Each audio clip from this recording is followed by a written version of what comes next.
What's up, guys, and welcome to episode 4 of Mass Effect Talks. I did mention in a comment in a previous video that I was going to be talking about the Elusive Man today. I'm not going to be talking about the Elusive Man today. I'm actually going to be talking about the Elusive Man next week, next Friday. I'm sorry for those of you that were expecting that, but today I'm actually going to talk about the relationships in Mass Effect, and mostly how they're going to tie into Mass Effect 3. I think the relationships in Mass Effect 3 are going to be very, very interesting, more so than in the other games, just because of the added love triangle aspect to that, and how your relationships from the first game are going to come back. So that is very interesting. So that's why I'm going to talk about that today. I know most of you probably played Layer of the Shadow Broker, the downloadable content. I'm pretty sure you guys read the dossiers for your squad members in the base, in the actual Shadow Broker base after you beat the Shadow Broker. So once Liara becomes the Shadow Broker, there's a computer in that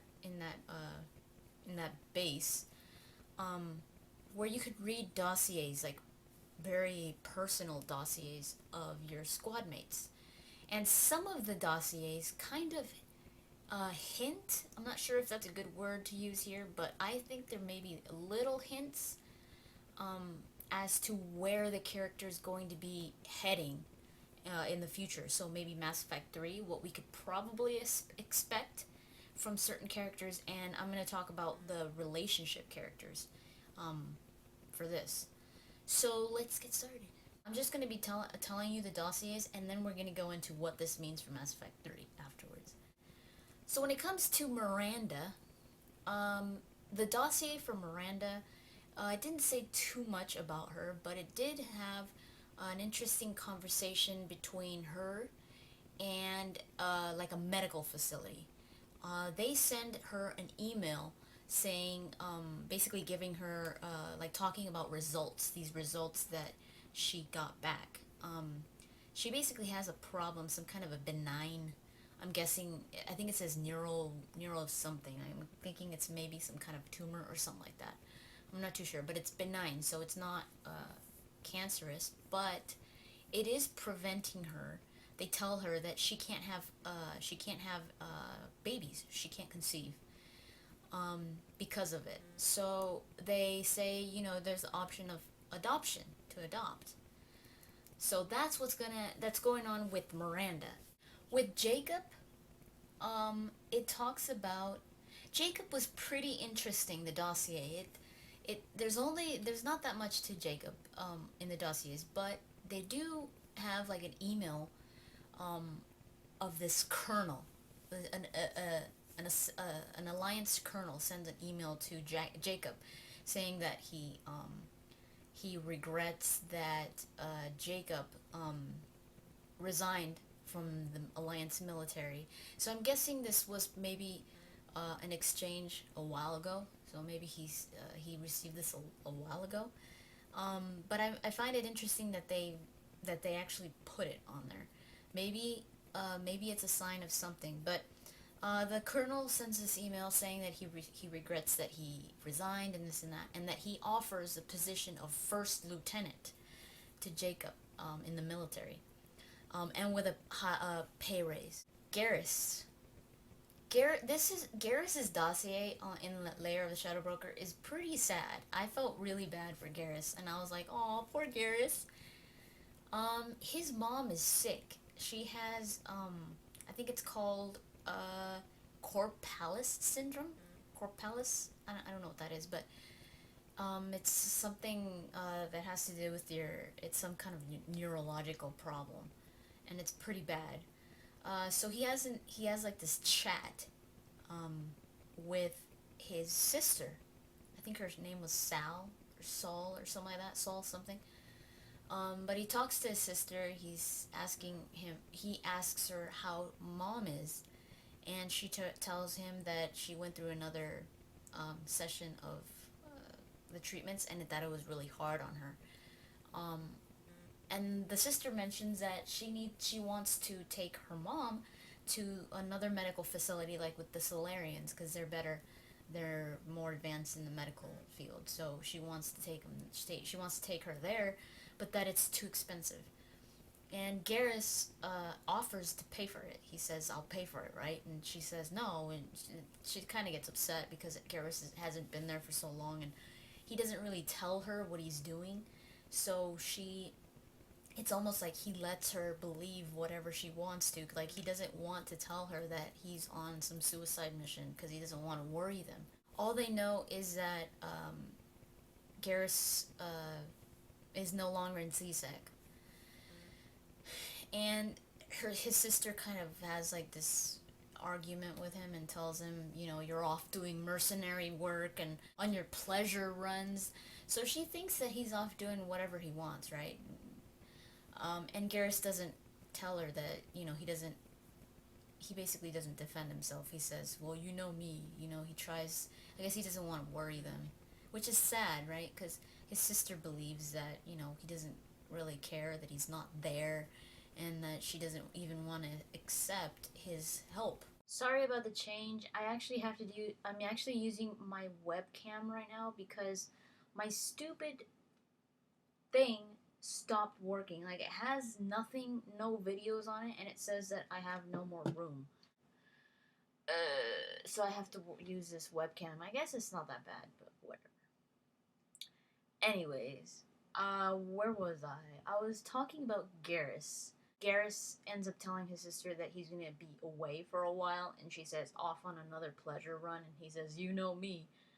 So I guess it's kind of sad that Garrus feels that way, but um, yeah, it also has another little thing, like a little email from, I guess it's a Solarian doctor from Helos Medical Institute.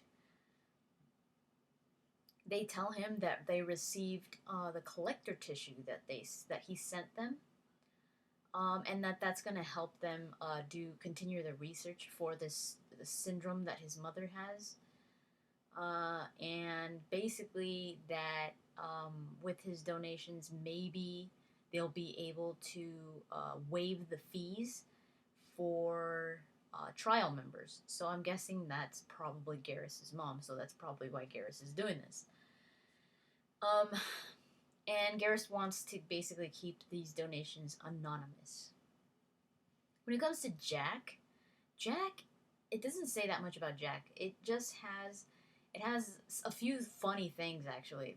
They're like, it shows like what videos she was watching, I guess, like on the internet, on YouTube. And it says that she watched Shepard's inauguration for like to be a Spectre, like Spectre inauguration, and it says that she turned it off in like 12 seconds or something like that, and I thought that was really funny because I think she got bored.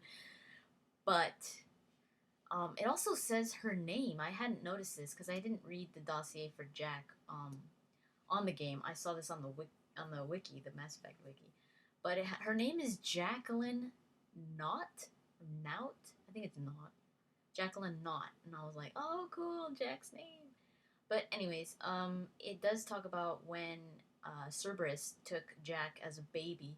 The hospital actually made Jack's mom think that she was dead. So they were like, your baby's dead. And she's like, I want to see her. And they didn't let her see her because they basically told her, oh, no, the seizures made her look really bad, and I don't think you want to see your baby like that. So they never showed Jack's mom Jack's dead body. So they just made her think that Jack was dead. And when the mom left, they basically called Cerberus and said, we have a good candidate. So now on to Thane. Thane, Dr. Chakwas talks about Thane's, I guess Dr. Chakwas' medical report is on the dossier. And she talks about, she says that he is a possible transplant candidate. But Thane rejected it, so he doesn't want any of that. His lung capacity is at 42%, so his lungs are pretty bad.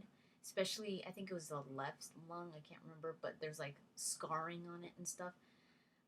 He needs to basically, and you know, Thane has his chest uncovered. He needs to do that, because to prevent moisture buildup, because that could worsen his problem. So he always has to have his chest uncovered and wear loose clothing.